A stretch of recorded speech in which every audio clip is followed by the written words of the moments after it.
Eu ainda não sei, Senhor.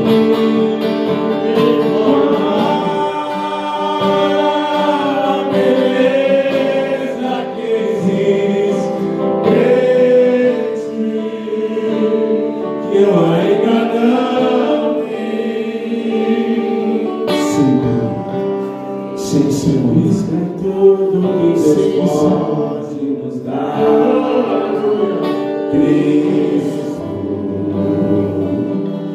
Cristo,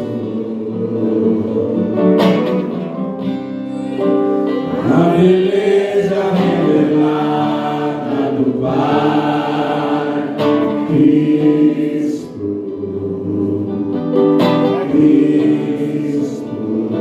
Cristo é tudo que Deus pode. Cristo é tudo que Deus pode nos dar. Cordeiro Santo de Deus. Oh, aleluia. Glórias a ti, Jesus. A beleza revelada do Pai. Cristo.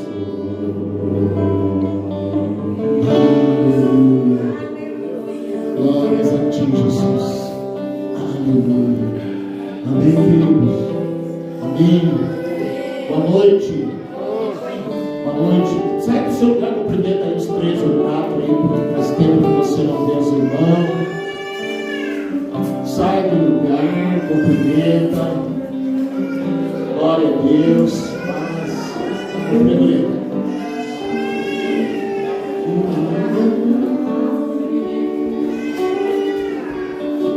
Glória a Deus.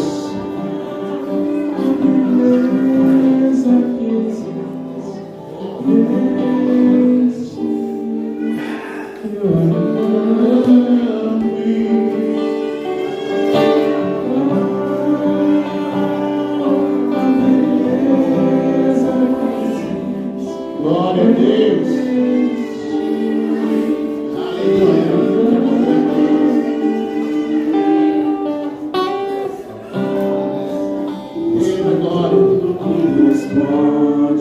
Aleluia. Deus é bom. Deus é bom. Aleluia. Você pode sentar então, querido. Boa noite para quem está online. Boa noite para quem está assistindo nessa noite do dia 1º de junho. Quem está no lugar frio, no lugar quente. Nós aqui estamos no lugar frio. Todos os dias de manhã, lá no grupo da família, a gente dá um dia e manda alguma notícia. E eu tenho um irmão que mora em Minas Gerais. E aí ele põe lá: estamos congelando aqui com 20 graus, 19 graus. E o cara não tem vergonha, né? Se criou no Rio Grande do Sul, se queixando de 20 graus. 20 graus aqui não vai dar camiseta ainda. Então a gente aqui está com 11 graus agora.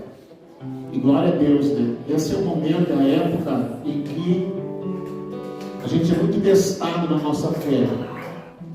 Porque às vezes para trabalhar a gente sai na chuva, no frio, mas aí chega na hora de ir no culto: hoje eu não vou.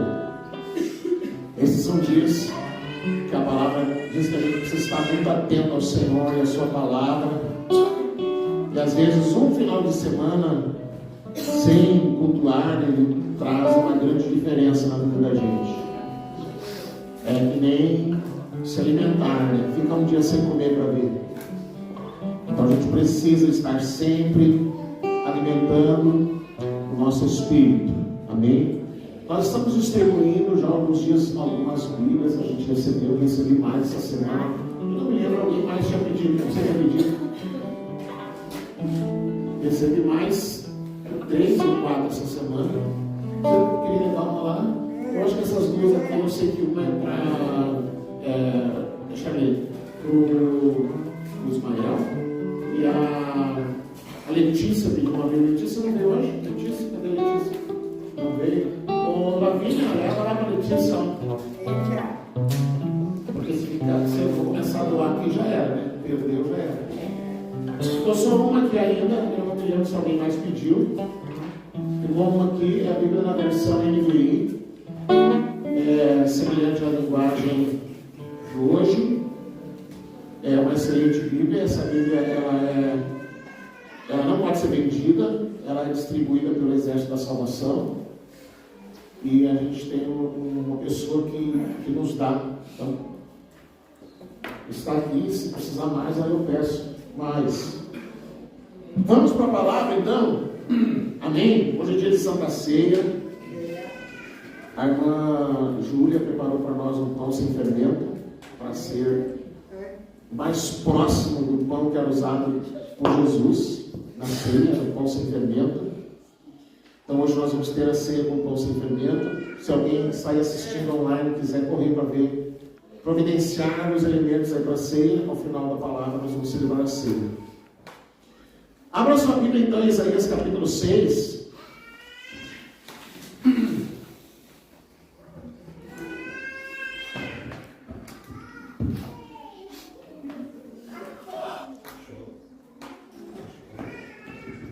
Glória a Deus. Vamos lá, deixa eu botar aqui um. Aleluia. Bendito o nome de Jesus. Então essa época está frio e a gente precisa. Glória a Deus.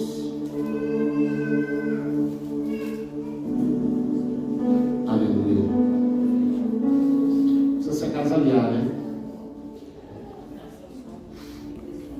Eu sei que hoje nessas épocas, assim, as crianças de agora, os adolescentes de agora, gostam muito de roupa de marca, né? Mas lá em casa eram 7. E aí não tinha essa assim de roupa de marca, de moda, não existia naquela época. Quem tinha uma Conga ia de Conga, né? Depois tinha o Quixote. Lembra? Quem lembra da época do Quixote? Deixa eu ver. É o Quixote. Claro que tinha o Quixote, estava grandão. E, Quixote, tá. A Conga que eu dava um chulé danado. Mas era o que tinha, né? E a mãe botava as roupas na gente, não tinha essa história de que não é bonito. Ela dizia, tá quente, tá bom, não importa se não é bonito. Eu lembro que eu ia para a escola, se eu ver a idade eu tinha, né? Eu já estava no ensino, no terceiro ano lá do ensino fundamental, lá no 6º e 7º ano, a mãe enfiava uma calça de veludo roxa. Essa aí que te serve e vai. Tem essa, entendeu? O negócio era não passar frio. Hoje não, né? Tem que ser marca, entendeu? A sobrancelha e tal. E aí a pessoa às vezes prefere passar frio do que vestir uma roupa que não seja de marca. Mas é isso aí, a gente vai se agasalhando, né? A Isabela estava dizendo essa semana, não sei como é que o pai compra umas roupas e duram 20 anos. As minhas roupas duram bastante mesmo. Eu tenho roupa que eu comprei lá em Timbó, ainda 25 anos atrás, que eu uso ainda me serve. Ela diz que ainda serve ainda, né? As coisas que tu compras. As delas não servem mais. Sabe fazer o quê, né? Hoje estou inaugurando esse casaco que eu ganhei no verão. Estou inaugurando ele. Vamos à palavra? Isaías capítulo 6. Nós vamos do verso 1 a 8. Senhor, nós te louvamos, Pai, por podermos nos reunir nessa noite, para nos sentarmos à tua mesa e comermos do pão e bebermos do cálice. Te louvamos, Senhor, para podermos nos reunir como tua igreja, teus filhos, teu povo, e por nos convidar, Senhor, para nos assentar contigo. Nós queremos agora ouvir a tua palavra, queremos agora, Senhor, aprender de ti. Queremos que o teu Espírito Santo venha ministrar no nosso coração, que o Senhor abra os nossos ouvidos, que o Senhor abra o nosso entendimento, que nós possamos ouvir e entender a tua palavra, em nome de Jesus. Amém? Vamos lá, vamos falar nessa noite sobre o profeta Isaías. Como eu gosto de pôr nome nas minhas mensagens, o título é Eu Vi o Senhor. Nós vamos ver até o verso 8. No ano em que morreu o rei Uzias, eu vi também ao Senhor assentado sobre um alto e sublime trono, e a cauda do seu manto enchia o templo.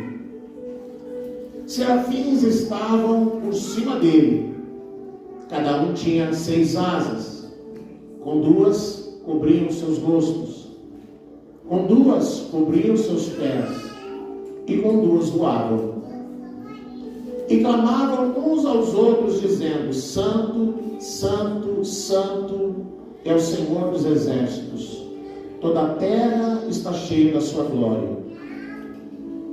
E os umbrais das portas se moveram à voz do que clamava, e a casa se encheu de fumaça. Então disse eu: ai de mim, pois estou perdido, porque sou um homem de lábios impuros, e habito no meio de um povo de impuros lábios. Os meus olhos viram o Rei, o Senhor dos exércitos. Porém um dos serafins voou para mim, trazendo na sua mão uma brasa viva, que tirara do altar com uma tenaz. E com a brasa tocou a minha boca, e disse: eis que isso tocou os teus lábios, e a tua iniquidade foi tirada, e expiado o teu pecado. Depois disso ouvi a voz do Senhor que dizia: a quem enviarei? E quem há de ir por nós? Então disse eu: eis-me aqui, envia-me a mim. Amém? Cada homem e mulher, cada cristão deveria vivenciar a experiência que Isaías teve. Cada pessoa que vem a Cristo deveria vivenciar a experiência de ver o Senhor, onde o Senhor se revela a você. E para a gente entender o contexto desse relato, Isaías, ele vivia em Jerusalém, ele era jovem, de uma família rica, acostumado à vida de palácio, e que foi levantado pelo Senhor. Ele denunciava, sempre denunciou. Os historiadores dizem que ele profetizou por 45 anos. Alguns historiadores dizem que ele profetizou por 60 anos. Então ele teve um ministério muito longo. E ele, quando ele foi chamado pelo Senhor, e ele relata ali no ano da morte do rei Uzias, e a gente sempre pergunta por que ele fez questão de citar que foi o ano da morte do rei Uzias.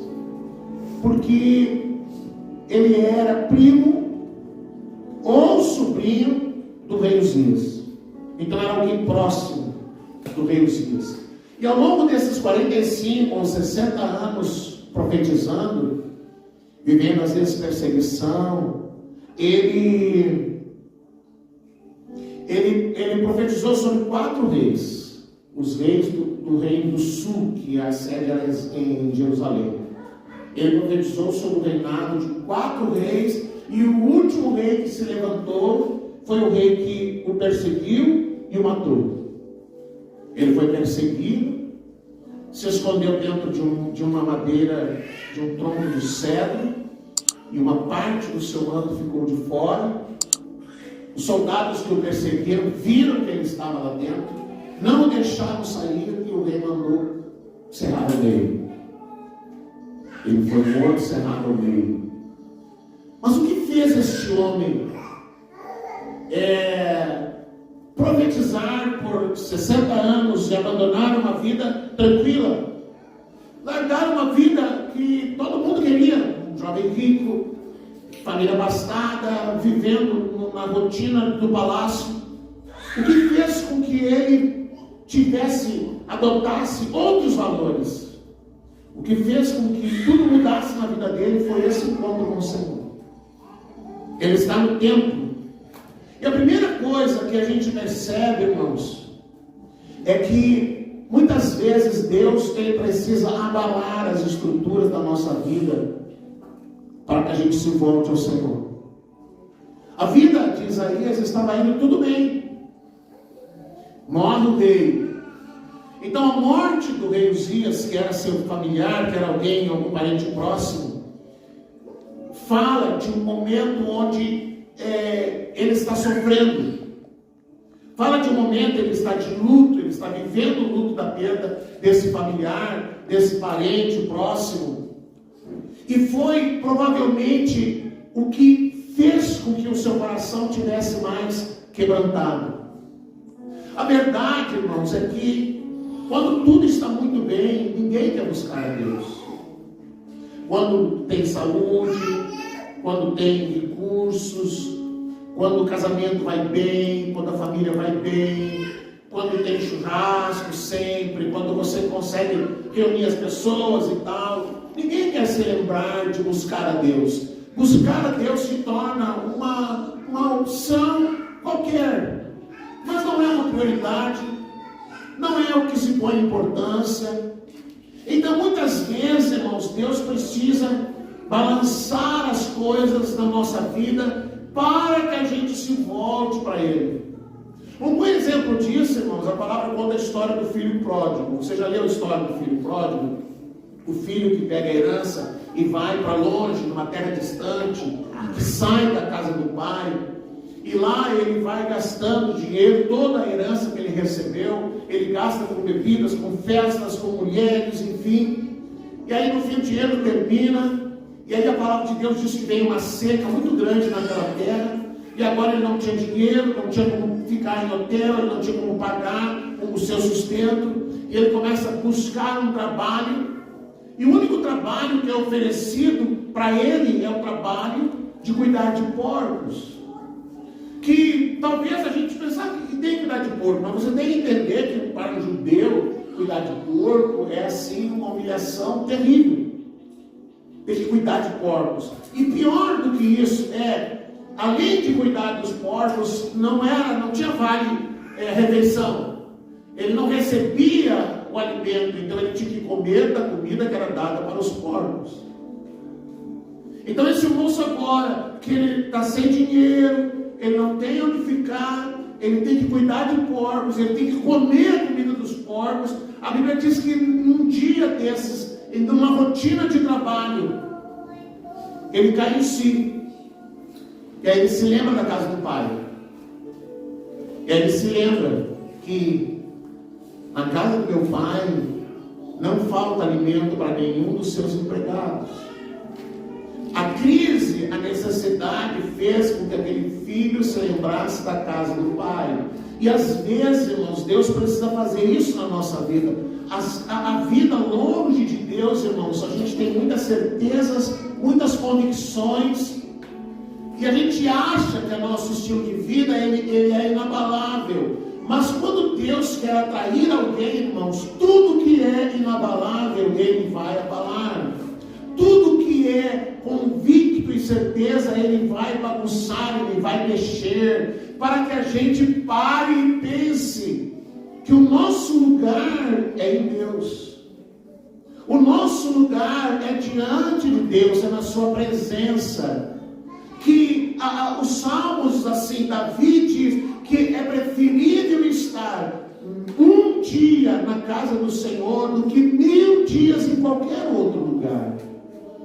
Então, quando a gente entende, irmãos, a importância, quando existe uma mudança naquilo que gera prazer na nossa vida, porque antes de Cristo, o que gerava prazer para você? Ontem à noite, 11 horas da noite, eu já estava apagando o sarau, assim, quase dormindo. Eu vi uma postagem, o pessoal lá, 11 horas da noite, na fila para entrar numa casa noturna, no frio, no sereno, ninguém reclamando, estava tudo lá. Porque o prazer era esse, entrar, beber, e enfim. Porque é um prazer que aquelas pessoas têm. E que talvez muitos de nós, eu não vou dizer porque eu nunca entrei numa casa noturna, nunca fumei, nunca bebia. Eu vejo as pessoas dizendo que não, essas coisas nada. Eu vivi, nasci não. Com 6 anos a gente foi para Cristo, a vida inteira foi dentro de igreja. Então, eu não sei o que é uma casa noturna, nunca entrei em motel, nunca entrei nessas coisas, nunca bebi de me embriagar. jogar, nunca bebi nada, até hoje eu não bebo, porque a bebida fez parte de um momento da nossa vida, onde lá em casa, toda semana era Páscoa, era churrasco, a bebida juntava a gente. Aí o dia que a mãe adoeceu, ficou paralítica, todo mundo sumiu, ninguém apareceu para ajudar, porque não tinha mais festa, não tinha mais churrasco, papai não podia mais ficar dando festa para os outros, todo mundo sumiu. E quando ele se converteu, irmão, ele nunca mais quis saber de bebida, nunca mais quis colocar bebida na mesa. Então eu cresci vivendo assim. Eu sei que as pessoas sabem, mas eu morei em Bento Gonçalves, e eles viviam dizendo: pastor, você tem que fazer um curso. Tem um curso que ensina a importância do vinho, como o vinho é saudável. O senhor tinha que fazer esse curso e tal. Não quero, não devo, não faz parte da minha vida. Não é uma coisa que me gera prazer. Então, mas quando Jesus vem na vida da gente, irmãos, ele muda as coisas que geram prazer na nossa vida. E talvez para você o que gerava prazer eram outras coisas. Mas aí um dia Jesus bagunça as coisas, ele balança as coisas. E Jesus é campeão em balançar as coisas na nossa vida, para a gente entender o que é que realmente gera prazer. E Davi diz: é melhor estar um dia na casa do Senhor do que 1000 dias em qualquer outro lugar. Um dia no templo, um dia no culto, um dia adorando ao Senhor, um dia diante de Deus, irmãos. Às vezes você está aí correndo e quer ver o que fala o médico, o que fala não sei o quê. Vai um dia adorar o Senhor, entra no culto um dia e deixa Deus ministrar na sua vida. Deus é Deus de resposta, Ele é Deus que ilumina a tua mente, Ele vai te dar soluções. Enquanto você está adorando, Deus está agindo, Deus está intervindo. Então, no momento em que Isaías está com o coração quebrantado, vivendo um luto, Deus se apresenta a ele. Deus se apresenta a ele num dia desses em que ele vai ao templo. E aquele dia foi o dia em que o Senhor escolheu para se revelar a Isaías. Ele já era um profeta. Se você abrir o capítulo 5 de Isaías, ali tem 6 áreas que ele fala. Ele traz palavras de condenação, de exortação, sobre a vida em sociedade, sobre a idolatria, sobre os beberrões. Ele vai dizendo: ai, ai, ai, ai, ai. Agora ele tem uma visão de Deus. E aí, querido, a gente lê esse texto, a gente fica impressionado com o que ele viu naquele dia. A visão que ele teve do Senhor.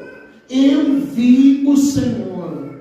E ele diz que ele tem uma visão. A Miriam começou aqui falando sobre a sala do trono. Ele tem uma visão da sala do trono, onde Deus o Pai está sentado no seu trono. E a palavra diz que a ponta das suas vestes descia até o templo. Eu vi o Senhor assentado sobre um alto e sublime trono, e a cauda do seu manto enchia o templo. Uau! Onde está Deus assentado? Está na terra ou está no céu? Que tamanho tem esse manto que dos céus chega até a terra? E que enche o templo. Você consegue entender uma coisa assim? O manto do Senhor, a cauda, a ponta desse manto, desce dos céus e enche o templo. O templo é cheio com aquela veste do Senhor. E ele, nessa visão, ele vê os anjos que estão à volta do Senhor. Esses serafins que tinham 6 asas. Os serafins que estão diante do Senhor, mas cuja glória de Deus é tão grande, é tão intensa, é tão poderosa, que eles precisam cobrir o rosto para não serem chocados com aquela glória de Deus. Eles precisavam cobrir o rosto, porque ver a glória de Deus seria algo tão intenso. Esses anjos que ficavam ali à volta do Senhor, e que ficavam voando à volta dele, e que ficavam cantando, clamando o tempo inteiro: Santo, Santo, Santo é o Senhor dos exércitos, e toda a terra está cheia da sua glória. Então nós temos o manto, nós temos os anjos, nós temos o templo cheio com a cauda daquele manto. Depois nós temos os umbrais das portas que começam a tremer, a balançar, por causa da voz do que clamava, e a casa se encheu de quê? fumaça. Eita glória! Que tu imagina? Sabe, irmãos, quantas vezes alguém vai no templo e nada acontece? Quantas vezes alguém entra no lugar e nada acontece? Mas um dia, naquele dia, Deus resolve virar uma chave na vida daquela pessoa. Aquele dia, num dia determinado, num dia comum e qualquer, em que a pessoa está com o seu coração quebrantado, em que a pessoa está sofrendo por algum motivo, em que a pessoa está com o seu coração abalado, Deus vem e Deus se apresenta a essa pessoa, Deus se revela a essa pessoa de uma maneira sobrenatural. E a palavra de Deus diz que quando ele tem essa visão de sons, de barulhos, de coisas, aquele momento, a primeira coisa que ele grita é, o que ele grita? Ai de mim.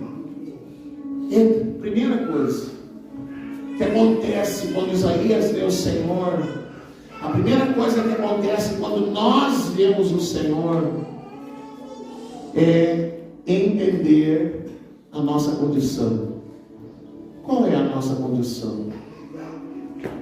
Isaías, até ali, ele levantava-se, ele profetizava, ele liberava palavras.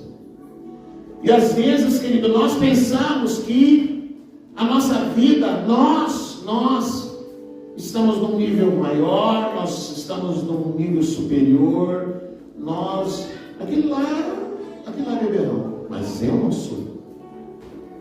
Aquele lá, aquela lá, Deus me livre, mas eu não sou. Aquele lá, e Isaías, ele liberava palavras, ele apontava dizendo, você, cuidado, viu, você beberão, você, cuidado, por causa disso, você, tal coisa. Mas aí a hora que ele vê o Senhor, ele começa a ver como Deus o vê, a primeira coisa que acontece, ele diz, ai de mim. Porque a primeira coisa que acontece quando alguém vê o Senhor é entender que ele é um pecador. É entender que ele não é tão santo quanto ele acha que é santo.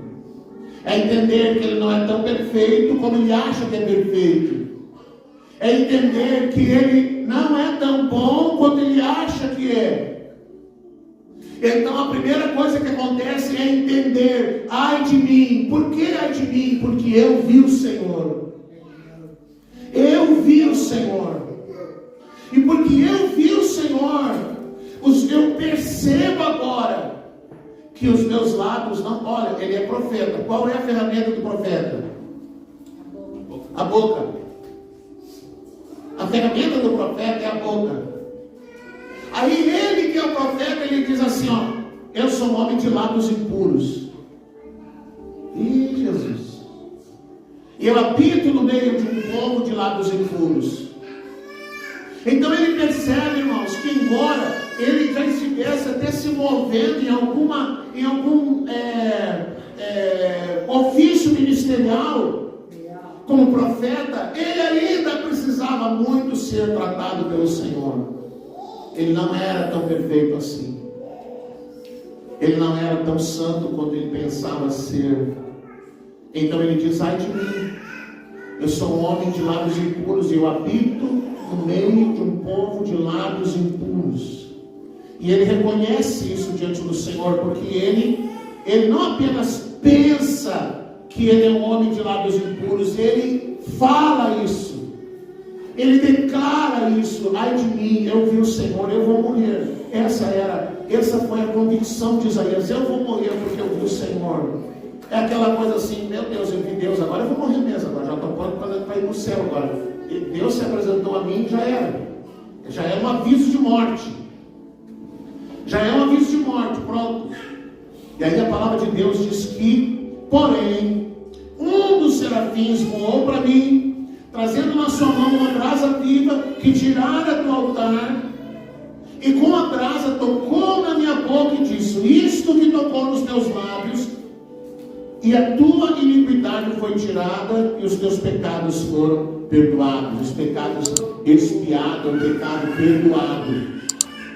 Quando nós vemos o Senhor e nós corremos para o Senhor, Ele vai nos purificar, Ele vai nos limpar, Ele vai nos habilitar para estar na sua presença. A Bíblia chama isso de justificar, de nos tornar santos, de nos tornar aptos a nos apresentar diante do Senhor, a entrar na sua presença e a sair de lá ilesos, entrar na presença de Deus e não morrer. Semana passada eu falei sobre isso. Nunca ninguém morreu por estar na presença de Deus, por entrar na presença de Deus. Moisés, quando viu aqueles sons e barulhos, quem viu semana passada, quem não viu, quem não assistiu, assiste, ainda está lá no canal, ainda está lá no Face. O Face agora tira, acho que no máximo 30 dias, ele tira fora. Então a gente está mandando lá para o YouTube.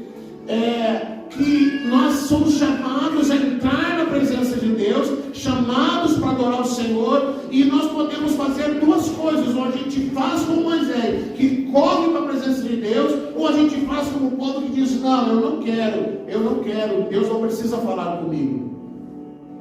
Deus fala com o outro lá, comigo não precisa, porque se Deus falar comigo eu vou morrer. Mas ninguém morre de estar na presença do Senhor. Então Deus vem e Ele nos habilita, Ele nos prepara, Ele nos capacita. Uma das funções da unção é essa, nos capacitar para estar na presença do Senhor. A unção é uma ferramenta, a unção é aquilo que nos capacita. E aí a palavra de Deus diz uma outra coisa. No verso 8, depois disso eu ouvi a voz do Senhor que dizia: quem enviarei? Quem há de ir por nós? Então disse eu: eis-me aqui, envia-me a mim. Então chegamos no último estágio, vamos dizer assim, que chegou o momento agora em que Isaías precisa escolher: eu vou ficar no palácio, viver no palácio, continuar a minha vida no palácio, ou eu vou seguir ao Senhor, ou eu vou responder a um chamado de Deus. Ele precisa fazer uma escolha. E é bem provável, querido, que você vai ter que fazer uma escolha em algum momento da sua vida. Em algum momento, talvez, você vai ter que fazer o que Jesus diz assim, você vai ter que escolher entre Jesus e a família. Você vai ter que escolher entre Jesus e o trabalho. Você vai ter que escolher entre Jesus e a sua condição, entre seguir uma vida e viver outra vida. Isaías teve que escolher: eu volto agora para a minha vida que eu sempre vivi, eu volto agora para o estilo de vida que eu sempre vivi, porque afinal de contas, pronto, eu vi o Senhor tocou em mim, eu posso agora voltar para a minha vida e seguir normalmente. Pronto, eu já estou curado, agora eu posso voltar para a minha vida. Pronto, Jesus restaurou meu casamento, eu posso voltar para a minha vida. Pronto, agora eu estou ganhando dinheiro, eu posso voltar para a minha vida. Pronto, agora as coisas se organizaram na minha vida, Jesus organizou na minha vida, porque isso é uma consequência de estar na presença de Deus. A palavra de Deus diz que Ele endireita as nossas veredas, Ele endireita os nossos caminhos, tudo vai entrando nos eixos, Deus vai organizando as coisas da nossa vida, e nós podemos perfeitamente dizer: não, eu vou seguir a minha vida agora, está tudo bem. As coisas estão bem, meus filhos estão bem, a minha vida está bem, eu vou voltar para a minha vida. Ou eu vou seguir a Jesus. Eu vou seguir a Jesus. Eu vou atender o seu chamado.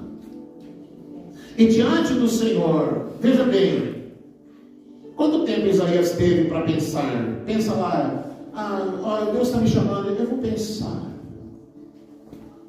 O que eu vou fazer? Quanto tempo Isaías teve para tomar uma decisão? Nenhum tempo.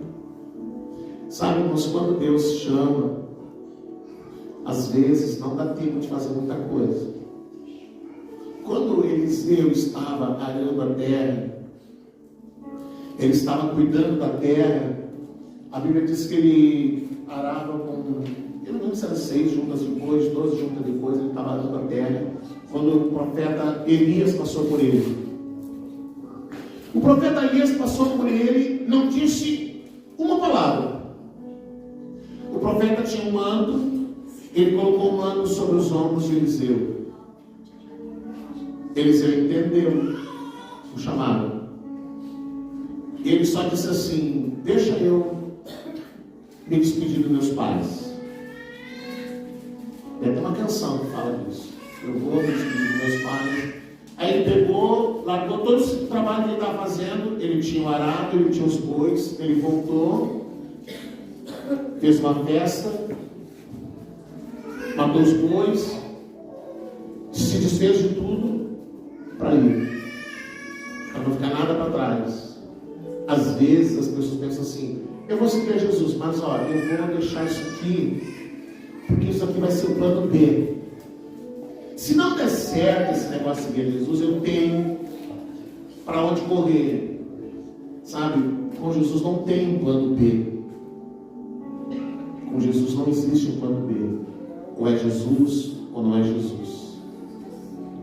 Quando eu saí de casa, as pessoas perguntam assim: por que o senhor nunca vai atrás do seu pai, pede para o seu pai lhe ajudar, pede para a sua família lhe socorrer? Sabe por quê? Quando eu saí de casa e eu tinha falado com o Senhor, porque a única coisa que me faltava era que o meu pai me abençoasse para mim ir embora, para mim sair de casa, sair de Porto Alegre. Eu já era pastor, eu era auxiliar dele na igreja, eu atendia uma igreja, eu atendia outra e ajudava ele. E então, vamos dizer assim, seria aquele que ia dar sequência ao trabalho que ele estava fazendo. E aí eu estava orando há muito tempo para ir embora para o interior, e surgiu uma oportunidade. Eu cheguei para ele e disse: pai, eu vou e tal. E ele disse: como é que é lá? Eu disse: não, o pastor quer urgente alguém lá. Aí ele me diz assim: ó, se ele esperar 30 dias, tu vai. Mas ele achava que o homem não ia me esperar 30 dias. Aí eu liguei para o pastor, eu disse: ó, tal dia eu posso ir, daqui a 30 dias eu vou. Tu vem mesmo, se for 30 dias eu vou, então eu vou te esperar. Aí eu cheguei e falei para o meu pai: pai, o pastor disse para me esperar um mês. Tá bom, então daqui a um mês tu vai. Mas ele achou que eu não ia, porque fazia pouco tempo que a gente tinha começado a namorar. Eu e o pastor tinha começado a namorar. A gente começou a namorar em maio, isso era setembro, agosto, e em setembro eu fui embora. Aí ele achou: não vai, né? Começou a namorar, tá apaixonado, não vai, capaz. E aí o tempo foi passando, aí eu fui comprar passagem. Eu disse para ele: pai, já comprei a passagem. E foi indo. Faltava uma semana. Eu disse: pai, é o próximo domingo. É no próximo domingo que eu vou. Mas ele achava que eu não ia, de jeito algum. E chegou no dia, chegou no final de semana. Eu lembro que nós fomos para uma vigília em Canoas, uma vigília na igreja do meu cunhado era pastor. De manhã cedo, eu não me lembro se eu fui em casa, sei que foi para o culto, tinha um culto 9 horas. Daí vim em casa, almocei em casa, juntei minhas coisinhas, tudo que havia comido numa mala, tudo que eu tinha comido numa mala. E aí eu estava esperando o que o pai ia me dizer. Aí chegou na hora de ir, disse: pai, eu tenho que ir. Aí eu disse: tu vai mesmo? Mas bravo assim. Aí eu disse: eu vou, pai, eu vou. O senhor deu a palavra, eu vou, né? Então tá, vai, que Deus te abençoe. E aí ele me disse assim: meu pai viajava muito pelo Tribunal de Justiça, e ele visitava muitas igrejas do interior, e ele via os pastores passando necessidade, ele via os pastores com dificuldade, e ele não queria que eu vivesse essa vida.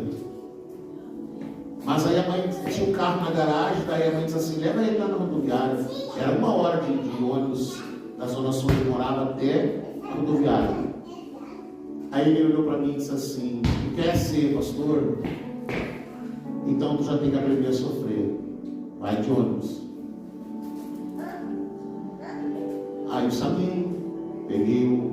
fui eu e a pastora, ninguém da minha família quis ir comigo na rodoviária. Fomos juntos, esperamos, vamos embarcar. Era 3 horas da tarde, embarquei naquele ônibus, chorei a viagem inteira. Eu nunca chorei tanto na minha vida que nem chorei naquele dia. Viagem inteira, eu dormia, chorava, acordava, chorava, dormia, acordava, até 11 horas da noite, quando eu cheguei lá em Santo Ângelo. Então eu entendi, sozinho, só eu. Não sabia quando ia voltar, não sabia de nada. Até quando que eu ia ver de novo a família, quando que eu ia ver de novo minha namorada. Namoro recente, Jesus. Mas eu fiz uma escolha. Então ali eu entendi, irmãos, assim, ó, se eu precisasse de alguma coisa, eu tinha que recorrer a Deus. Se eu precisasse de alguma coisa, eu tinha que recorrer aos irmãos. E eu não ia ligar para o meu pai e pedir para ele. A minha mãe, depois ela diz assim, o teu pai por meses ficava esperando que tu chegasse. Ele ouvia todo alguém que descia a rua, ele ficava, ia na janela, olhar se não era eu que estava chegando. Se era eu que estava voltando para casa, que eu tivesse desistido. Então eu aprendi ali, irmãos, assim, ó, o que você tem que aprender, irmãos, assim, ó. Assim, ó, você tem um problema financeiro, o que você faz? Quando falta dinheiro, o que você faz? Hã? Não, orar já é o último recurso. A pessoa pega o cartão, pega emprestado. Tá, mas você não tem como fazer briga, não tem o que vender. Tem que se virar, né? Mas orar é a última coisa que alguém pensa. Eu vou orar para que Deus abra uma porta, para que Deus dê um recurso. E eu aprendi lá, irmãos, isso. Se eu precisasse, eu tinha que orar. Eu tinha que dobrar meu joelho e orar. Quando veio o inverno, eu cheguei lá, era setembro. Quando chegou o frio, eu não tinha roupa de frio. Não para o frio de lá, de Santo Ângelo. O frio de lá de Santo Ângelo era uma loucura. A água congelava na torneira. Era muito frio, eu não tinha roupa de frio, só tinha um cobertor, um só cobertor. Aí eu botava 3, 4 calças, botava um monte de roupa que eu tinha e passava frio a noite inteira. Mas eu não falava para ninguém. Não falava nada, eu só ficava orando, Jesus me ajuda, Senhor. Ah, eu vi agora essa semana com esse frio, 3, 4 pessoas se morreram de frio. E eu passava aquele frio e dizia, ai Jesus, pelo amor de Deus, me ajuda, Senhor. Me socorre, Senhor. Aí um dia eu estou na igreja. Deus ouve aquela oração. Um dia eu estou lá na igreja e aí eles me chamavam de missionário. Missionário, tu não está passando frio, não? Tu tem roupa, cobertor, essas coisas? Aí pronto, a resposta de Deus, aí a gente não pode perder a oportunidade, sabe? Eu disse, estou passando frio. Você não tem cobertor, não tem cochoado? Eu disse, não tem. Não, é aquela senhora, a irmã Edna. A irmã Edna foi minha madrinha de casamento depois. Uma mãe para mim. Ela já conversou lá com as irmãs. Na semana seguinte veio para mim um cochoado de lã, de carneiro. Eu fiquei gratão daí. Aí alguém me levou numa loja, daí, na loja do gaúcho que tinha lá. Comprou pala, bota, cirola, fez um rancho lá. Vai pagar bem pouquinho por mês. Aí não passei mais frio, daí Jesus proveu para mim. Então assim, irmãos, buscar a Deus não pode ser o último recurso. Porque buscar a Deus tem que ser o único recurso que você tem. Buscar a Deus não pode ser o último recurso, ele tem que ser o único. Quando você aprender a orar pelas mínimas coisas que você precisa, Deus vai prover. Deus vai abrir a porta, Deus vai mover corações, Deus vai mover pessoas. De algum jeito, Ele vai ouvir a tua oração e Ele vai se mover, porque o nome dele será glorificado. Então, Ana Paula, Deus está cuidando das coisas. Já cuidou. Já tem a resposta do Senhor. Às vezes, irmãos, a gente se desespera. A gente se desespera. Porque é da nossa natureza se desesperar. Eu desespero, né? O dia que eu disse que não deu certo, né? Deus Mas é Deus bom. estava promovendo uma coisa melhor. E aí quando a gente faz da oração o único recurso, Deus começa a trabalhar. Deus começa a mover pessoas. Deus começa a... O socorro vem de onde você menos espera, de quem menos você espera. Vem o socorro, vem a ajuda, vem a mão que se estende. Deus levanta pessoas para socorrer você, para ajudar você. Mas o que você precisa é ter uma visão de Cristo. é você ter uma revelação de Cristo. É Cristo se revelar para você de uma maneira como Ele tocou na vida de Isaías. De você colocar numa balança e entender: eu preciso do Senhor, é isso que eu quero, é isso que eu vou fazer, é isso que eu vou viver a minha vida agora, é buscar ao Senhor. E foi por causa dessa visão de Isaías, querido, que ele vai pelos 60 anos pregando. E quando ele é cerrado ao meio, ele não desiste do Senhor. Nós não temos noção do que seja isso. Quinta-feira nós estamos falando assim dos níveis de perseguição no mundo. Nós não temos noção de alguém dizer assim: ou tu nega a Jesus, ou nós vamos te estuprar, tu nega Jesus, ou nós vamos te matar, tu nega Jesus, ou nós vamos cortar os teus dedos, tu nega Jesus, ou nós vamos colocar fogo na tua casa. Nós não sabemos o que é isso. Mas há lugares do mundo que os cristãos vivem isso. A visão de Cristo nos dá graça para a gente permanecer firme nos tempos difíceis. Amém? Vamos orar? Vamos ficar de pé? Vamos orar. A minha oração por você, querido, é que o Senhor se revele em você. Que o Senhor se revele em você. Que o Senhor, que você possa, sabe, ter uma visão tão grandiosa de Deus, que gere convicções dentro de você.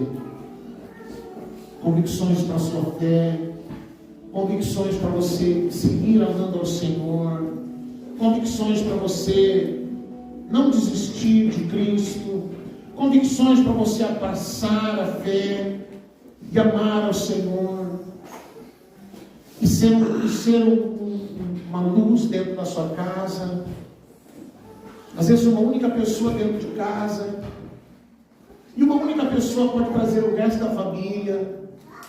Uma única pessoa pode influenciar os outros para buscar o Senhor, amar o Senhor, viver diante dele. Vamos fechar os nossos olhos e nós vamos adorar o Senhor. Quem sabe nessa noite é a noite que o Senhor escolheu para se revelar para você. Quem sabe essa noite é a noite que o Senhor escolheu para que você pudesse ver o Senhor. Talvez até hoje, até agora, até essa noite, você teve momentos em que você percebeu um toque de Deus, em que você foi tocado pelo Senhor. Mas quem sabe hoje você vai ver o Senhor. E mais adiante, um dia alguém vai ouvir você contando o seu testemunho. Naquele dia, eu vi o Senhor. Eu vi o Senhor. A gente fala da beleza de Cristo, a gente canta sobre a beleza de Cristo. Eu vi o Senhor. O Senhor se mostrou a mim, a sua glória encheu a casa, a sua glória encheu o templo. O templo se encheu da glória do Senhor. Vamos, querido. Hoje é o dia do Senhor se revelar a você. Hoje é o dia do Senhor se mostrar a você. Há um rio fluindo, há um rio de presença, há um rio de glória. A palavra diz que é um rio que sai do trono.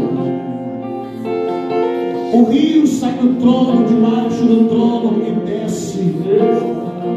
Um rio de água viva. Ei, feliz é aquele a quem o Senhor se revela.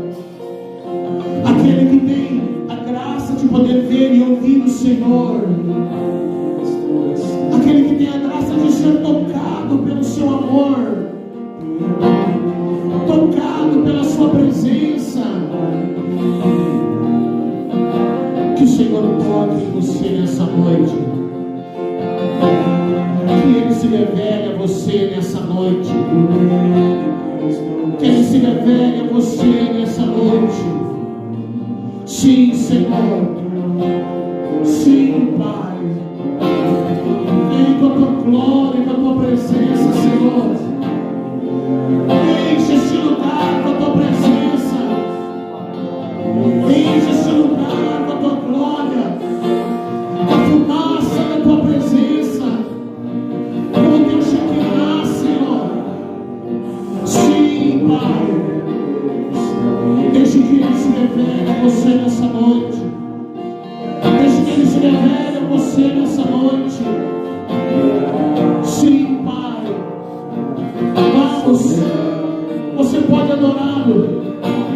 Você pode adorá-lo. Você pode adorá-lo. Você pode erguer a tua voz.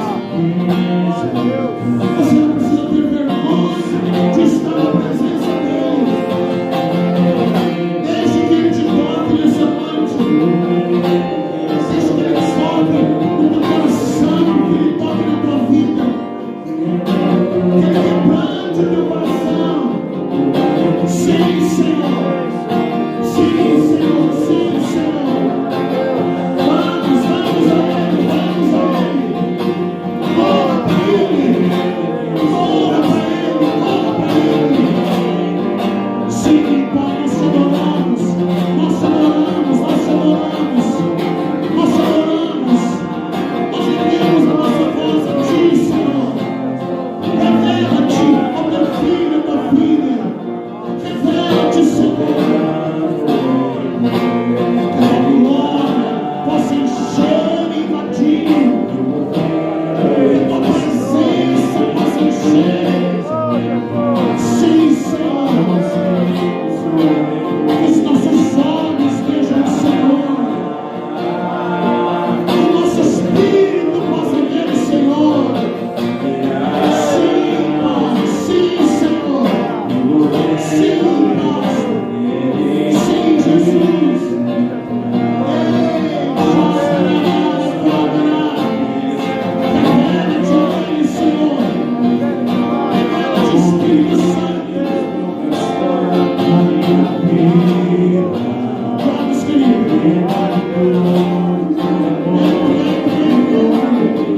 Sim, Pai.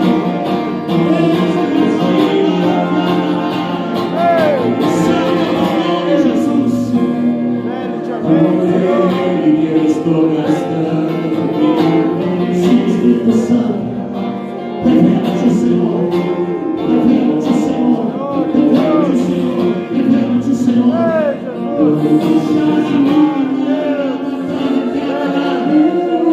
Sim, Senhor. Sim, Espírito Santo.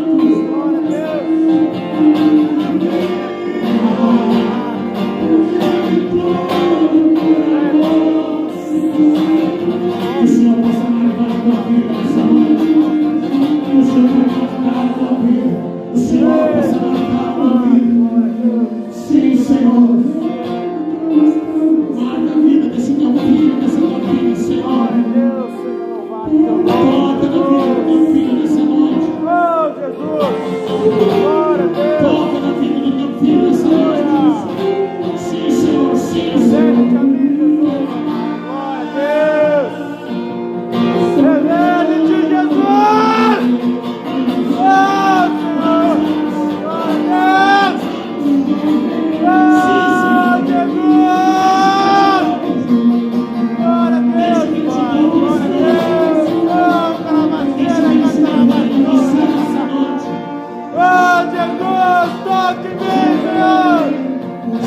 Revele-te a mim, Pai, a nós que estamos aqui orando pelo Senhor. Venha até nós e aqueça nos nossos corações, Senhor. Faça-nos arder na tua presença, Pai, aleluia. Eis-me aqui, teu servo, Senhor, diante a ti. Revele-te a mim, Pai. Oh, Jesus. Glória a Deus. Aleluia! Faça queimar essa igreja. Faça queimar o teu coração, Jesus. Oh,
está aí do seu lado. Aleluia, Pai. Senhor maravilhoso. Continue adorando ao Senhor. Maravilhoso, Jesus. Continue adorando ao Senhor. Pai. Não tenha pressa. Não tenha pressa. Não tenha pressa. Sim, Jesus. Sim, Senhor. Sim, Jesus. Liberta. Mais de ti. Mais de ti. Mais de ti. Mais de ti. Mais da tua presença. Mais da tua presença. Mais de ti, Jesus. Senhor é maravilhoso.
Faça assim, Senhor.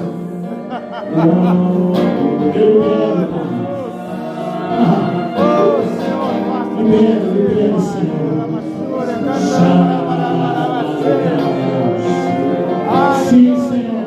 Senhor, Pai. Sim, Senhor. Aqui teu servo, Pai. Faça, É o teu dia de ver, Senhor. faça É acontecer, o teu dia de Senhor. ver, Senhor. Aleluia, Pai. Santo, santo, teu nome, Pai.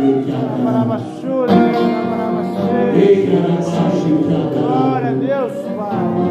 Libera, Espírito Santo, libera Nós essa queremos noite. mais, Jesus. Libera, É uma Senhor. fome, Pai, uma sede. Senhor, que nunca acaba, Pai. Glória a Deus, teu nome, Pai. Santo, Sim, Senhor. glória a Deus. Glória a Deus. Aleluia. Aleluia. Aleluia, Senhor. Amém, Jesus. Obrigado, Jesus. Um abraço a quem está do seu lado. Todos nós agora vamos comer do pão e beber do cálice. Você pode sentar. Todos nós vamos. Aleluia.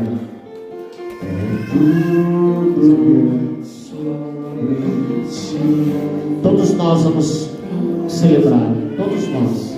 Pequenos e grandes.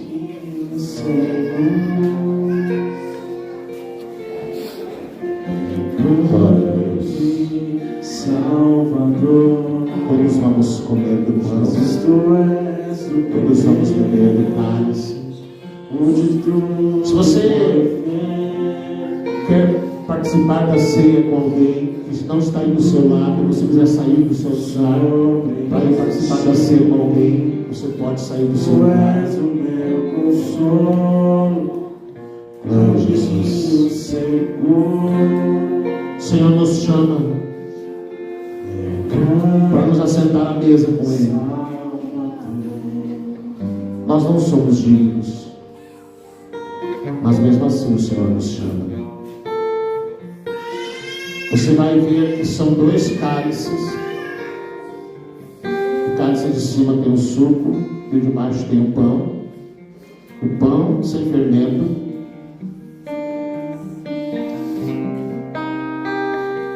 Aleluia. Glória ao teu nome, Jesus. Você pode separar os cálices. Nós vamos abençoar. Glória ao teu nome, Jesus.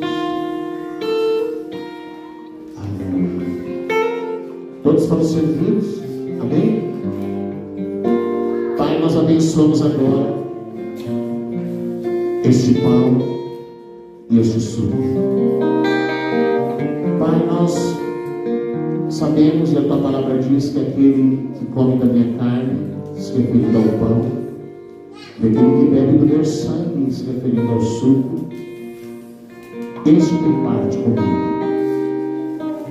Porque come a verdadeira carne e bebe o verdadeiro sangue.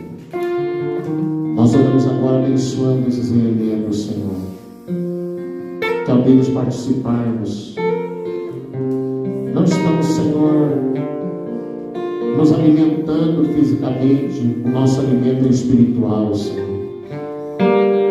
Que sejamos fortalecidos em nossa fé, em nosso espírito, que sejamos alimentados no nosso espírito, Senhor. Em nome de Jesus. Amém.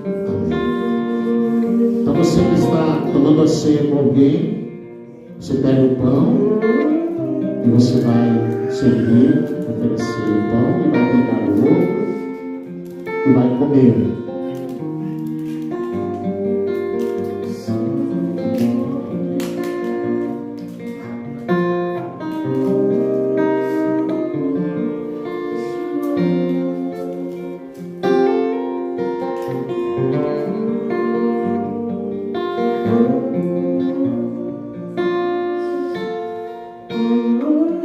depois de comer o pão, o Senhor pegou o cálice. Ele disse: isto é o meu sangue, que é derramado por vós. É o sangue da nova aliança.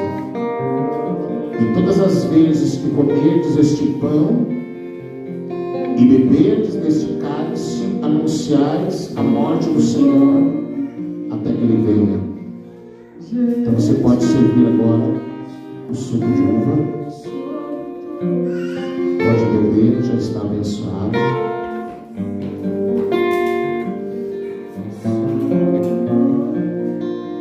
Glória a Deus. Se você quiser ficar em pé, fique em pé. Se você quiser ajoelhar, ficar sentado. Esse é o momento de você agradecer ao Senhor pelo privilégio de poder sentar-se à mesa com Ele e de cear com Ele até que Ele venha. Senhor, muito obrigado por esse momento que temos, Senhor, de nos assentar contigo e de celebrar contigo na ceia. Obrigado pela vida dos nossos irmãos, Senhor, que junto conosco hoje participam da ceia do Senhor. Obrigado, Jesus, pelo teu amor, pela tua misericórdia. Obrigado, Jesus, por teres te entregado como o Cordeiro de Deus que tira o pecado do mundo. Toma as nossas vidas, Senhor, e guia-nos nessa caminhada. Guia-nos nos teus caminhos, Senhor. Ilumina os nossos passos, Pai. Em nome de Jesus. Em nome de Jesus. Amém, Senhor. Amém. Glória a Deus. Você pode sentar. Glória a Deus. Senta aí, nós já vamos encerrar. Aleluia. Glória a Deus. A gente vai encerrar aqui a transmissão. E Deus te abençoe. Irmãos, quinta-feira nós estamos aqui estudando a